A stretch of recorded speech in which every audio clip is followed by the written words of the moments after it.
Hey there YouTube lovers, my name is BB8 and today I am going to be reviewing Kirby's Epic Yarn.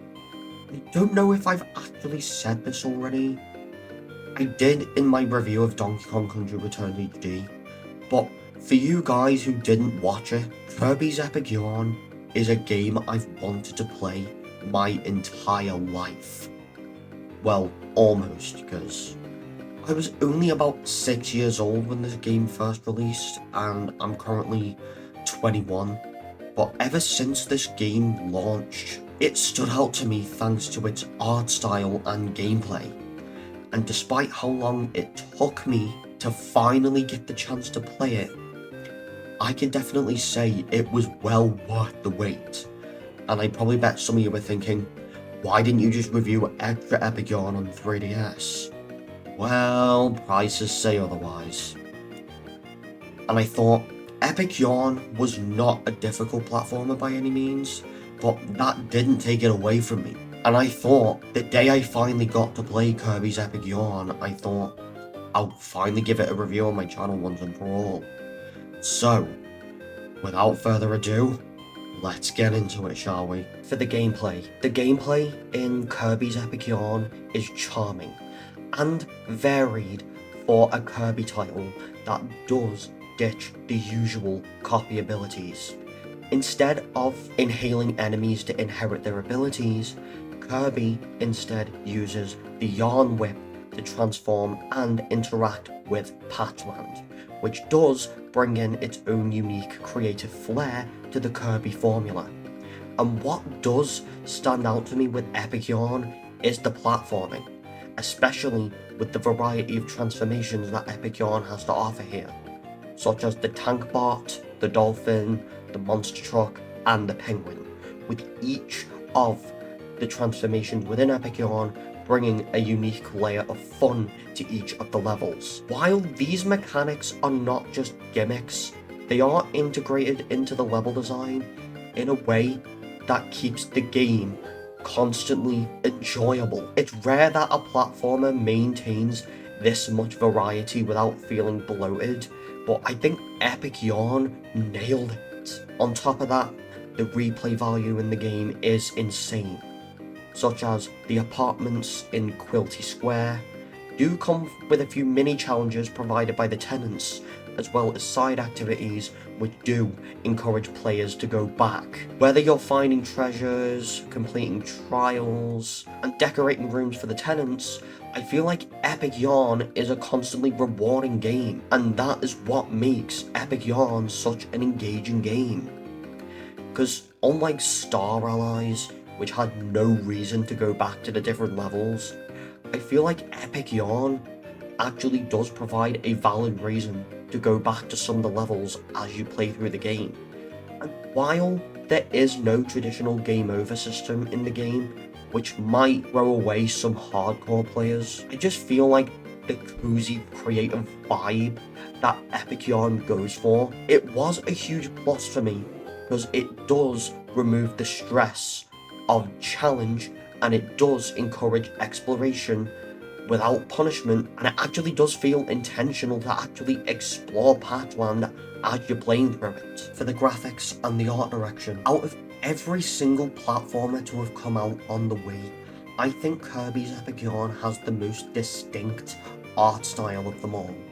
Every element of it, from the characters and the backgrounds, is entirely made of fabric and thread, which does make Patchland look handcrafted. I do think the animations, like particularly in the characters, are visually impressive as well, with Kirby unraveling into a thin piece of string through tight spaces, or opening zippers which do open up new areas, and watching an enemy poof into buttons and string, it's just satisfying to watch.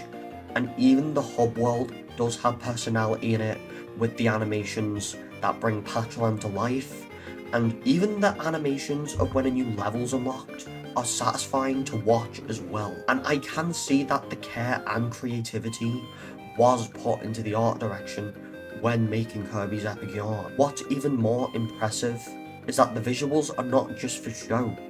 it ties to the gameplay as well, especially with pulling zippers, swinging buttons, and transforming into yarn-based transformations, do contribute to the overall aesthetic of Epic Yarn as well. And I do feel like with this game coming out in 2010 and with others like New Super Mario Bros. Wii and Donkey Kong Country Returns, not gonna lie, I did enjoy those games, but I think the reason Epic Yarn stood out more than them two is because of the personality and the overall art direction of the game. And I know that Epic Yarn came out first, but I think I can compare Epic Yarn to games like Woolly World and Tearaway on the PlayStation Vita, where the visual art style of the game being a bit more crafty does contribute to the overall experience of the game. And I do feel like it's a perfect example on how Nintendo does what they do best with their art direction to deliver a game that's timeless. And Epic Yarn definitely holds up visually 15 years after its release, and I don't think it's gonna age anytime soon. And for the soundtrack in Kirby's Epic Yarn is easily one of my favourites from the Wii era, besides Donkey Kong Country Return. Kirby's Epic Yarn leans into calm piano-led compositions, which do make the game feel soothing and feels more storybook-like. The tracks, such as those in Hotland, Snowland, and Spaceland, all reflect their environments as well. Its music not only fits the tone of the game itself, it defines it. Even long after finishing the game, I still think some parts of the soundtrack are comforting to listen to. And of course, the inclusion of the Gourmet Race remix in DDD's Castle is definitely a perfect nod to Kirby fans. And what really struck me about the soundtrack is how it avoids overstaying its welcome. I think every piece of the Epic Yarn soundtrack is carefully placed, and it serves both the gameplay and the overall atmosphere of the game without becoming repetitive. And it reminded me of how Animal Crossing uses its soundtrack as well, not just to entertain the player, but to soothe as well. It's rare to find a game where the soundtrack actually does feel a part of the world itself, but Epic Yarn does a good job at justifying that. As someone who didn't get off to a good start with the Kirby series thanks to their mixed experience with Star Allies, I tried my hardest not to let my 15-year wait to play this game influence my opinion on the game. But honestly, it's hard to find anything negative to say. I do think the final boss though wasn't that great. I didn't mind the final boss in some areas, I just feel like the reuse of some of the bosses throughout the game within it is probably the only flaw I have with Epic Yarn. But other than that, Kirby's Epic Yarn is just fun from start to finish. It may not be a certified gold Kirby game due to one flaw being the final boss, but it did deliver for me in every other aspect other than the final boss. From the gameplay, the visuals, and the soundtrack, I feel like this is the best experience I've had with the Kirby series, and that is why I give Kirby's Epic Yarn the collector perk with the certified silver accolade. And overall, I give Kirby's Epic Yarn a 9.4 out of 10. Even after my mixed first impression with the Kirby series with Star Allies, Epic Yarn managed to completely win me over. And as of now, Kirby's Epic Yarn currently stands as my favourite Kirby game that I've played. Thanks to its masterclass in cozy platforming, the proof that good design doesn't need to be all complex. All it needs is a bit of heart and creativity.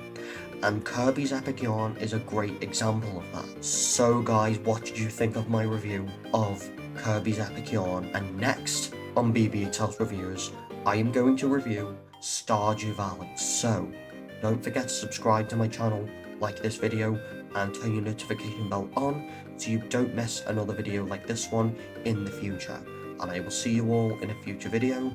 BB8 out.